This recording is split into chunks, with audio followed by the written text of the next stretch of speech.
अस्सलामु अलैकुम सामीन। 10 सफ़र मुज़फ़्फ़र और 5 अगस्त है। ख़बर का उन्वान है बिजली का करंट लगने से हाफिज़ इरफान की मौत, इन्ना लिल्लाहि व इन्ना इलैहि राजिऊन। मामला राजस्थान का है।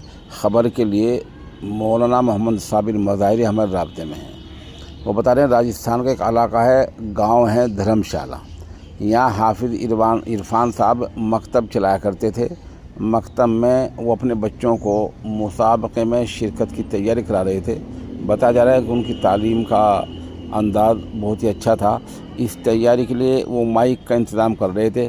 माइक का इंतज़ाम करते करते उनको बिजली का करंट लग गया। आपको पता ही है कि माइक आमतौर से बिजली से चलते हैं, तो करंट लग गया और मौके पर ही उनकी मौत हो गई।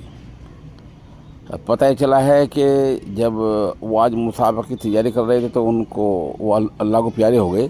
मौलाना साबिर कहते हैं कि जैसे मुझे मालूम हुआ, मैं और मुफ्ती यूनुस कासमी, कारी फ़खरुद्दीन, माशर शरीफ और कुछ अहबाब के साथ वहाँ पहुँचे। पता चला कि हाफिज़ साहब के इंतकाल का गम पूरे इलाके में है और मरहूम की 8 बच्चे हैं, 6 बेटियाँ हैं और 2 बेटे हैं।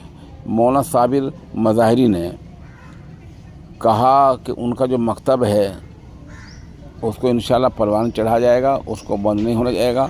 मौलाना साबिर मज़ाहिरी ने सभी सामीन से मरहूम की मग़फ़िरत, दर्जात की बुलंदी और पसमानगान के लिए सब्र जमील की दुआ की दरख्वास्त की है।